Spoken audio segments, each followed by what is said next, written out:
आज के लेक्चर में हम बात करेंगे कंट्रोल एंड कोऑर्डिनेशन के बारे में, जो कि क्लास 10th का चैप्टर 2 है। उसमें हम बात करेंगे सबसे पहले ह्यूमन नर्वस सिस्टम की।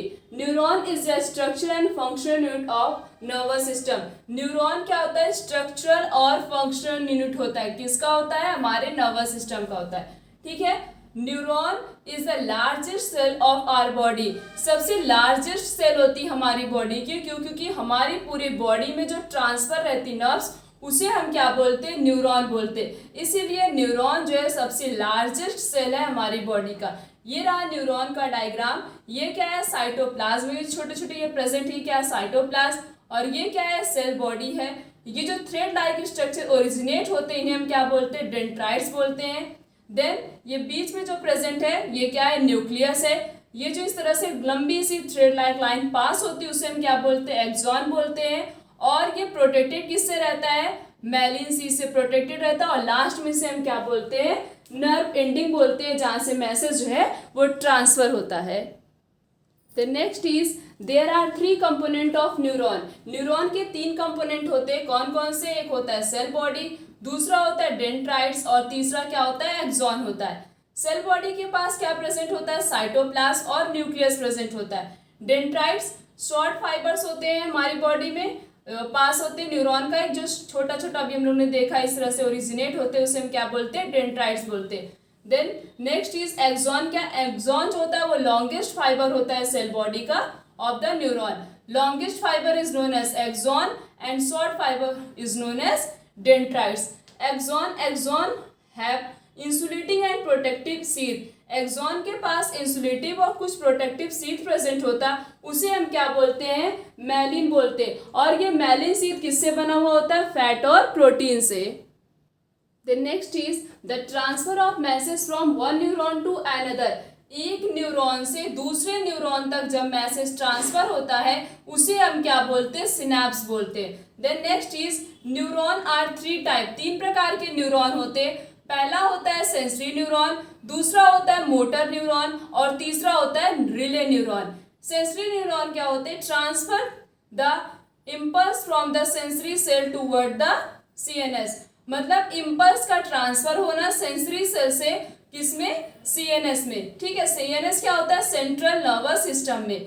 सेंसरी न्यूरॉन मतलब सेंसरी सेल कौन कौन सी होती है? जैसे नोज हो गया, स्किन हो गया, आई हो गया, हमारा ईयर हो गया, ये सब क्या है? सेंसरी न्यूरॉन है। ठीक है। इनसे जब कोई भी मैसेज सेंसरी सेल से कोई भी मैसेज पहुंचेगा किसमें? सीएनएस में, उसे हम बोलते हैं, उसको वो कौन लेके जाता है? हमारा सेंसरी न्यूरॉन लेके जाता है। Then next is motor neuron. क्या होता है?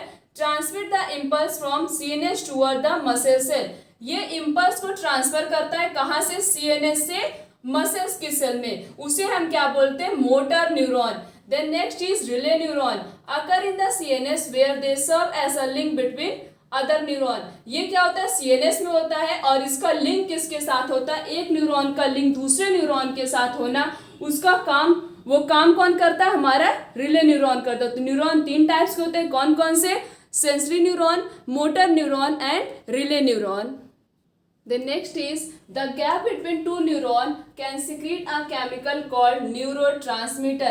जो दो न्यूरॉन के बीच के गैप को हम क्या बोलते हैं? सिनैप्स बोलते हैं। यही जो गैपिंग प्रेजेंट है 2 न्यूरॉन के बीच में, ये क्या सिक्रीट करते हैं? केमिकल सिक्रीट करते हैं, जिसे हम क्या बोलते हैं? Neurotransmitter. The nervous system can be divided into 2 part. Nervous system को 2 पार्ट में डिवाइडेड किया गया। पहला क्या है? सीएनएस, दूसरा क्या है? पीएनएस। सीएनएस क्या होता है? सेंट्रल नर्वस सिस्टम, और पीएनएस क्या होता है? Peripheral nervous system.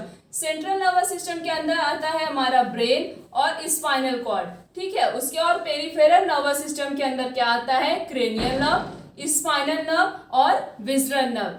PNS is also 2 type. PNS भी 2 प्रकार के होते हैं। कौन कौन से? ऑटोनॉमिक नर्वस सिस्टम और voluntary nervous system. Autonomic nervous system का मतलब होता है ऐसी एक्टिविटी जो कि अपने आप ही होती हैं। ठीक है। उसे हम क्या बोलते हैं? Autonomic nervous system.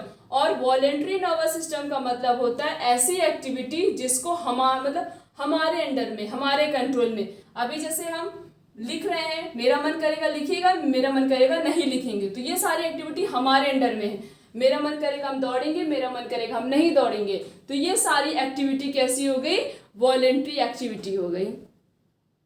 Next we will talk about the CNS. CNS को कॉमनली हम क्या बोलते हैं, central nervous system. It consist of, CNS के अंदर क्या आता है, ब्रेन आता है और स्पाइनल कॉर्ड आता है। ब्रेन के बारे में सबसे पहले हम बात करेंगे, उसके बाद में हम बात करेंगे स्पाइनल कॉर्ड की। ब्रेन जो होता है वो हमारी पूरी बॉडी को क्या करता है, कोऑर्डिनेट करता है। और कहाँ पे प्रेजेंट होता है, इनसाइड द स्कल के अंदर प्रेजेंट होता है। Then it is protected by a bony box से प्रोटेक्टेड होता है, जिसे हम क्या बोलते हैं, क्रेनियम बोलते हैं। The brain is surrounded by a 3 membrane, 3 membrane से सराउंडेड रहता है, उसे हम क्या बोलते हैं, मीनिंग्स बोलते हैं। आगे जो है हम 11th क्लास में, हायर क्लासेस में उस तीनों मेम्ब्रेन के बारे में भी स्टडी करेंगे। Then the space between the membrane is filled with a cerebrospinal fluid. ये जो स्पेस प्रेजेंट होता है मेम्ब्रेन में, वो फिल्ड किससे रहता है, सेरेब्रोस्पाइनल फ्लूइड से फिल्ड रहता है, which protected the brain from mechanical shock, जो कि ब्रेन को प्रोटेक्टेड करता है ताकि हमारे ब्रेन में कोई भी शॉक ना लग जाए या हमारा ब्रेन डैमेज ना हो जाए। तो इसलिए उस स्पेस जो है उसमें फिल्ड क्या रहता है, सेरेब्रोस्पाइनल फ्लूइड फिल्ड रहता है। Brain are broadly divided into 3 region. Brain को 3 रीजन में डिवाइड किया गया। कौन कौन सा पार्ट है, फोर ब्रेन, मिड ब्रेन और हाइंड ब्रेन। पहले हम बात करेंगे फोर ब्रेन क्या होता है। It consist of, fore brain के अंदर क्या आता है, सेरिब्रम आता है, थैलेमस आता है और क्या आता है, हाइपोथैलेमस आता है। हम मेनली ज़्यादातर इस चैप्टर में सिर्फ और सिर्फ सेरिब्रम के बारे में स्टडी करेंगे। थैलेमस और हाइपोथैलेमस के बारे में थोड़ा थोड़ा स्टडी करेंगे। इन दोनों के बारे में डिटेल में हायर क्लासेस में है। Cerebrum main thinking part of the brain. Brain का मेन थिंकिंग पार्ट कौन सा होता है, सेरिब्रम होता है। साइट ऑफ लर्निंग, जैसे हम लर्निंग कोई चीज़ याद करते हैं तो वहाँ पे वो जाके स्टोर हो जाता है। जो चीज़ हम रिस्पॉन्स करते हैं वो हमारा सेरिब्रम हेल्प करता है। इंटेलिजेंस में हमारा सेरिब्रम हेल्प करता है, हमारी पर्सनैलिटी को मेंटेन करता है और हमारी मेमोरी, ये सारे फंक्शन किसके होते हैं, सेरिब्रम के।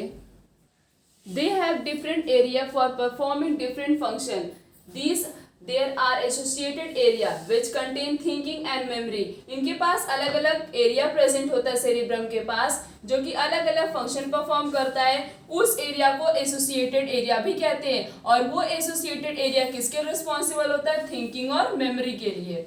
Then next is all the voluntary action of the body are coordinated by the cerebrum. और हमारी बॉडी में जितने भी वॉलेंट्री एक्शन होते हैं उसको कोऑर्डिनेट कौन करता है, हमारा सेरिब्रम करता है। वॉलेंट्री एक्शन का मतलब होता है ऐसी एक्टिविटी जो कि हमारे कंट्रोल में हो, हमारा नर्वस सिस्टम उसको कंट्रोल नहीं करेगा, उसे हम क्या बोलते हैं, वॉलेंट्री एक्टिविटी। जैसे हम राइटिंग लिख रहे हैं, जब हमारा मन करेगा तब हम लिखेंगे, नहीं मन करेगा तो नहीं लिखेंगे। तो ये सारी एक्टिविटी क्या होती हैं, वॉलेंट्री एक्शन या एक्टिविटी। हाइपोथैलेमस, देन हाइपोथैलेमस क्या करता है, हाइपोथैलेमस बॉडी के टेम्परेचर को रेगुलेट करता है, इमोशन को रेगुलेट करता है और हार्मोन भी सिक्रीट करता है। आगे हायर क्लासेस में हम पढ़ेंगे कि हाइपोथैलेमस कौन कौन सा हार्मोन सिक्रीट करता है। Then we will talk about the midbrain, located between the thalamus region of the forebrain and pons region of the hindbrain. Midbrain कहाँ पे प्रेजेंट होता है, थैलेमस और forebrain and the pons region जो होता है hind brain का, उसके बीच में प्रेजेंट होता है क्या, मिड ब्रेन। तभी नाम भी इसका रखा गया मिड ब्रेन, ब्रेन का middle part. It will control reflex, movement of head, neck, response to visual and auditory stimuli। Visual जो हम देखते हैं, किसी भी चीज को हमारा रेटिना देखता है तो उसकी इमेज को, मतलब हमने क्या चीज देखा इसको बताता कौन है, हमारा मिड ब्रेन बताता है। हमने कोई आवाज सुनी है तो वो किस चीज की आवाज है उसको कौन बताता है, हमारा मिड ब्रेन बताता है और कंट्रोल करता है बहुत सारी एक्टिविटी को हमारी बॉडी के अंदर। The next is hind brain. Hind brain के अंदर क्या आता है, पोन्स आता है, सेरिब्लम आता है और क्या आता है, मेडुला आता है। पोन्स क्या करता है, रेगुलेट रिस्पिरेशन, किसको कंट्रोल करता है, रिस्पिरेशन को कंट्रोल करता है, ठीक है। सेरिब्लम किसको कंट्रोल करता है, मेंटेन करता है हमारी बॉडी की पोजीशन को और हमारे बॉडी को क्या करता है, बैलेंस करता है। मेडुला का काम क्या होता है, control the involuntary action.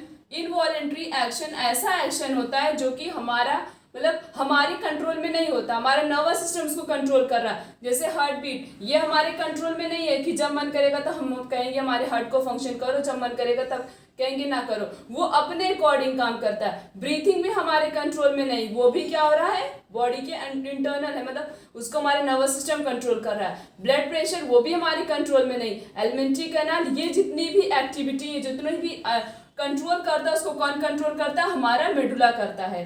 Then we will talk about the spinal cord. It is a cylindrical structure. Spinal cord किस स्ट्रक्चर का होता है, सिलेंड्रिकल स्ट्रक्चर का होता है। 31 pair of nerves arises from spinal cord. Spinal cord से कितनी nerves arise होती हैं, 31 पेयर ऑफ नर्व्स अराइज होती हैं।